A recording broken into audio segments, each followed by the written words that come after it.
ഉണ്ണിയും ഒരു social media ഒരു ഇൻഫ്ലുവൻസറും നിങ്ങൾ തമ്മിൽ ഒരു വാക്കുതർക്കമുണ്ടായി. അതിപ്പോ ഭയങ്കരമായിട്ട് ഇങ്ങനെ അതിന്റെ ഓഡിയോ ഇങ്ങനെ പോയിക്കൊണ്ടിരിക്കുന്നുണ്ട്.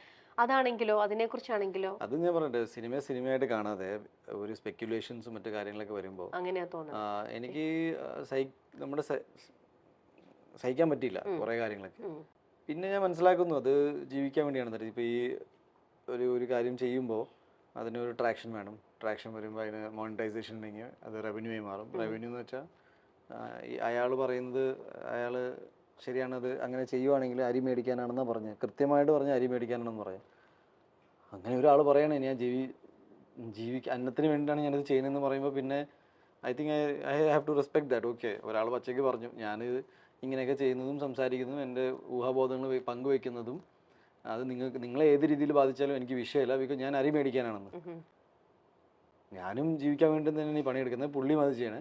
പുള്ളിയുടെ വീട്ടിൽ ഞാൻ ഞാൻ ഒരുപാട് തെറിയൊക്കെ പറഞ്ഞിട്ടുണ്ട് പുള്ളിനെ.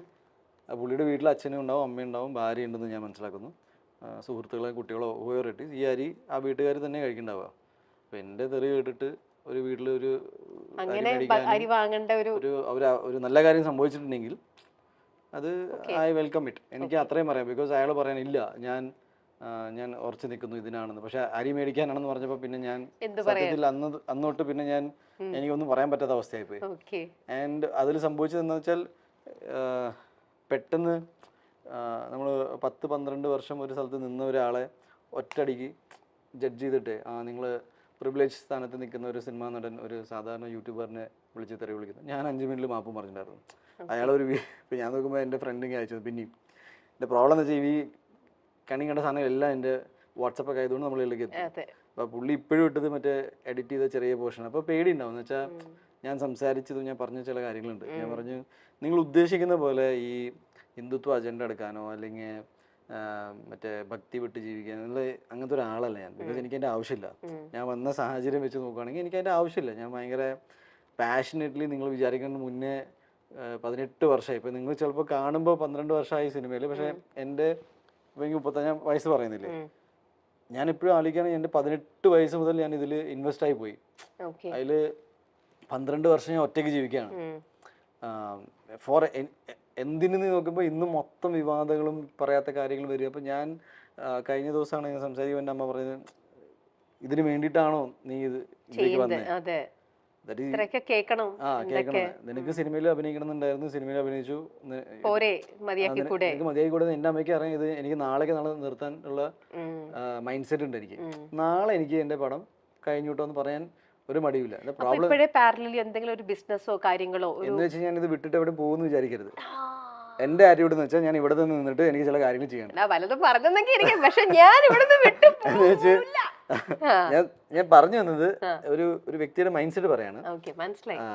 അല്ലാതെ നമ്മളിത് ഇപ്പൊ സംഭവം എന്ന് വെച്ചാൽ നമ്മൾ കാലം മാറുന്നതനുസരിച്ച് എന്നിൽ മാറ്റങ്ങൾ വന്നില്ലെങ്കിൽ ഞാൻ ഔട്ട്ഡേറ്റഡ് ആയി പോകും.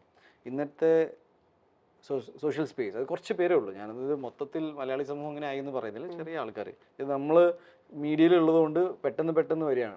ഞാൻ പറഞ്ഞില്ല, ഇപ്പം എനിക്കിതൊക്കെ വരും. ഞാൻ എത്ര ഒഴിവാക്കി നിന്നാലും ആരെങ്കിലും അയച്ചു തരും. Tendency to see and read is there. ഇതിൽ റിയാക്ട് ചെയ്യാതെ പോയവരുണ്ട് നടന്മാർ ഒരുപാട് പേര്.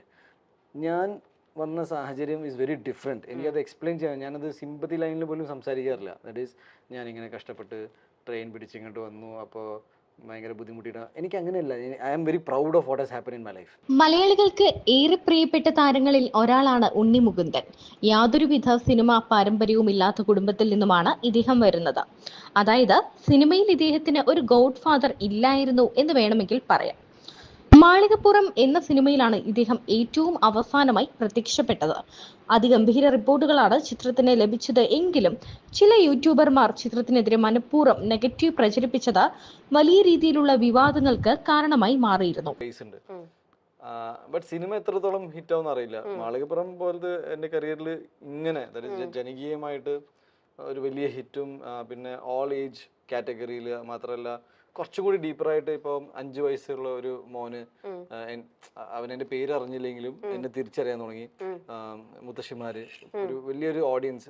എനിക്ക് തിയേറ്റർ സ്പേസിൽ നിന്ന് എനിക്ക് ഒരുപാട് കോൾ വന്നിട്ടുണ്ടായിരുന്നു. ഇങ്ങനെ തിയേറ്ററിൽ പൂർണ്ണമായിട്ട് വരാത്തൊരു ഓഡിയൻസ് ഉണ്ടായിരുന്നു കുറച്ച് കാലങ്ങളായിട്ട്. അവരെല്ലാം തിയേറ്ററിൽ നിന്റെ സിനിമ കൊണ്ടുവന്നു. എസ്പെഷ്യലി ദിലീപേട്ടൻ്റെ എന്നോട് പറഞ്ഞത് എങ്ങനെയായിരുന്നു, ദിലീപ് സിനിമകൾക്ക് വരുന്ന ഒരു വലിയൊരു ഓഡിയൻസ് ഉണ്ടായിരുന്നു, അത് വന്ന പോലെയാണ് നമുക്ക് ഫീൽ ചെയ്തത്. അപ്പോൾ ഫുൾ ഫാമിലി ആൻഡ് കിഡ്സ് അങ്ങനെ. ഇത്തരത്തിൽ ഒരു വിവാദമായിരുന്നു ഉണ്ണിമുകുന്ദനും വ്ളോഗർ സായിയും തമ്മിൽ നടന്നത്. സീക്രട്ട് ഏജന്റ് എന്നാണ് ഇദ്ദേഹത്തിന്റെ യൂട്യൂബിലെ പേര്. ഇപ്പോൾ ഇദ്ദേഹത്തിന്റെ ഏറ്റവും പുതിയ വീഡിയോ ആണ് പുറത്തു വന്നിരിക്കുന്നത്. പിന്നാലെ ഉണ്ണിമുകുന്ദനെ പറ്റി നിരവധി വീഡിയോകളൊക്കെ ചെയ്തിട്ടുണ്ട് ഇദ്ദേഹം. ഉണ്ണിമുകുന്ദന്റെ കേസുമായി ബന്ധപ്പെട്ട് തനിക്ക് ഒരുപാട് സന്തോഷമുണ്ടെന്ന് പറഞ്ഞുകൊണ്ട് സീക്രട്ട് ഏജന്റായ സായി വീഡിയോ പങ്കുവച്ചത് ഏറെ ചർച്ചയായി മാറിയിരുന്നു. അതുമാത്രമല്ല, ഉണ്ണിമുകുന്ദനുമായുള്ള ഫോൺ സംഭാഷണമൊക്കെ കട്ട് ചെയ്തൊക്കെ സായി പങ്കുവച്ചത് വലിയ രീതിയിലാണ് പുറത്തേക്ക് വന്നത്. ഇപ്പോൾ ഇതിനെക്കുറിച്ച് ഉണ്ണിമുകുന്ദൻ ഒരു ഇന്റർവ്യൂവിൽ തുറന്നു പറഞ്ഞതാണ് ചർച്ചയായി മാറുന്നത്. എന്താണെന്ന് പറഞ്ഞാൽ, സീക്രട്ട് ഏജന്റ് എന്ന വ്യക്തിയെ വിളിച്ച് താൻ ചീത്ത പറഞ്ഞതും താൻ തെറിയൊക്കെ വിളിച്ചിരുന്നു, എന്നാൽ അരി വാങ്ങാനാണ് ഇതെന്ന് പറഞ്ഞ ശേഷം തനിക്ക് ഉത്തരമില്ലാതായി പോയി എന്ന് അദ്ദേഹം പറയുന്നുണ്ട്. ഉണ്ണിമുകുന്ദൻ പറയുന്നത് ഇങ്ങനെയാണ്: താൻ കാരണം തന്റെ 2 തെറി കേട്ടപ്പോൾ ഒരാൾക്ക് അരി വാങ്ങാനുള്ള കാശ് കിട്ടിയെങ്കിൽ താൻ 2 തെറി വിളിച്ചപ്പോൾ അത് 4 ആള് അറിഞ്ഞപ്പോൾ അയാൾക്ക് അരി വാങ്ങാൻ, അയാളുടെ വീട്ടുകാർ ആ ചോറ് കഴിക്കും, ഭാര്യ കഴിക്കും, അവർക്ക് അരി വാങ്ങാനുള്ള കാശ് കിട്ടിയെങ്കിൽ അതൊരു വലിയ കാര്യമല്ലേ? അത് തനിക്ക് സന്തോഷമുണ്ട്. താൻ ചെയ്യുന്ന ജോലിയും അരി വാങ്ങാനാണ്, അദ്ദേഹം ചെയ്യുന്നതും അരി വാങ്ങാനാണ്. അങ്ങനെയാണെങ്കിൽ അതൊരു നല്ല കാര്യമല്ലേ എന്നാണ് ഉണ്ണിമുകുന്ദൻ ചോദിക്കുന്നത്. സീക്രട്ട് ഏജന്റിന് ഒരു നല്ല പണിയാണ് ഈ ഇന്റർവ്യൂയിലൂടെ ഉണ്ണിമുകുന്ദൻ നൽകിയതെന്നും നല്ല മറുപടിയാണ് ഇതെന്നുമാണ് ഇന്റർവ്യൂ കണ്ട ആരാധകർ പറയുന്നത്.